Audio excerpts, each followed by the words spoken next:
Hi everyone, this is Michelle. This is my presentation on Project B Instructional Design of Visual Culture and Media Literacy. It's a blended course delivered both online asynchronously and in classroom synchronously.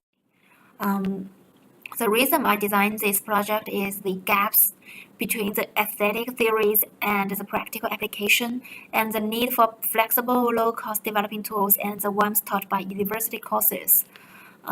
So this course is for undergraduate students, and I conduct a survey to look deep into their needs.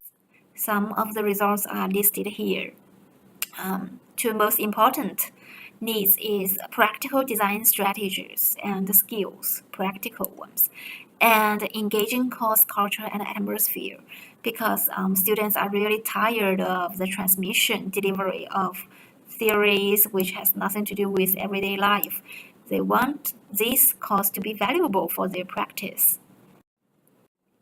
The basic theory underlying this design is the situated learning theory, which put an emphasis on the following aspects, such as authentic context, authentic learning activities, access to expert performance, and coaching by the teacher at critical times, and integrated assessment too. Why I chose this theory as my guiding theory is because it provides very helpful guidelines into ill-structured advanced skills like presentation design, digital storytelling. That's the reason I chose this, and I worked very hard to fulfill all the characteristics of this theory here. Here are the learning goals and objectives, which starts from very simple and becomes more and more difficult. Learning activities includes three general categories: online learning, classroom session, and project design. I have very detailed description on my design document. As for what other detailed activities are included within each category. Technology required is access to my online course and access to computers with softwares and other internet connection and so on. Assessment here, design work consists 70% of the whole grade, and I started from single page, single slide design to presentation slides design, which is very authentic, and then digital storytelling. Each one is more complicated, and each one is built upon the previous skills and principles. Participation, and what I want to talk about here is a portfolio prepared by students, which is a connection of their design works, especially the before and after cases, which can demonstrate their design abilities and experiences to their future employer. Grading development, I developed an online course for the whole semester, which is a very well developed and designed online course. It's developed by myself as an expert in presentation design, and I have 2 books published before this online course. So it basically is a summary of my design experiences and training experiences. Here are the rubrics for the students to reflect on their work. And the job aid for the instructor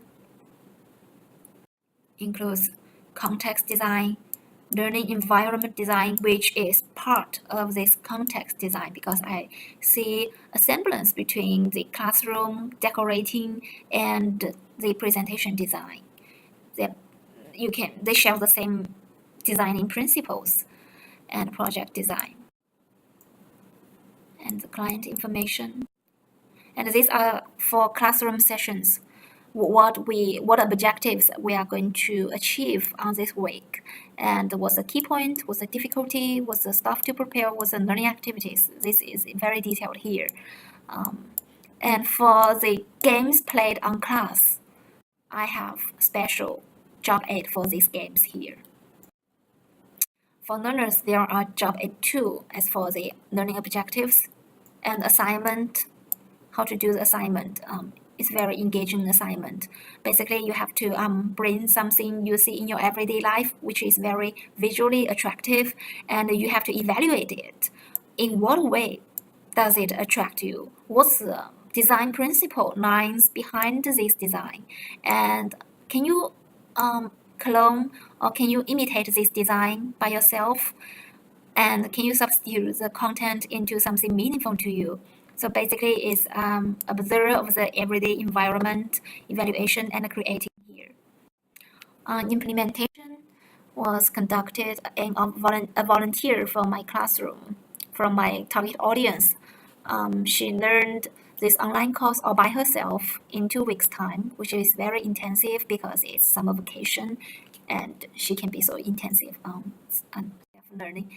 And this is the apprenticeship we were talking about. This is a client, yes, our first client's Coswell, and I redesigned this for him.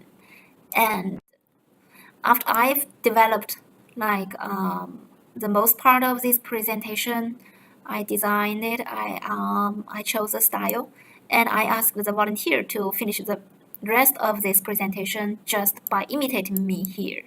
And this is actually the volunteer's work here we are talking about.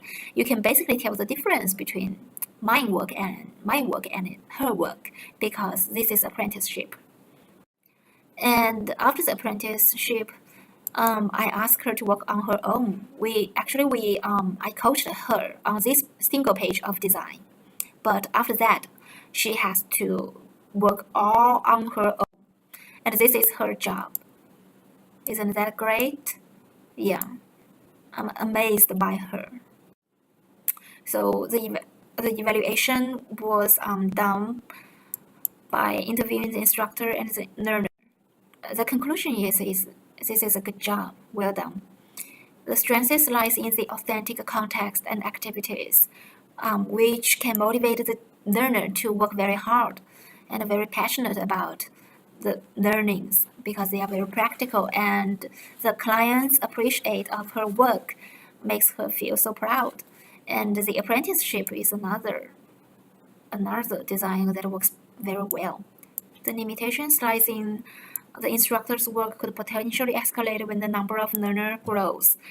For the present, there is just one learner, but when the semester starts, there is going to be 40 learners in separate classes. So I don't know how much work I need to do. Very intensive, I guess. And the learner's job aid seems redundant and ignored by the volunteer learner here. So did the learning note.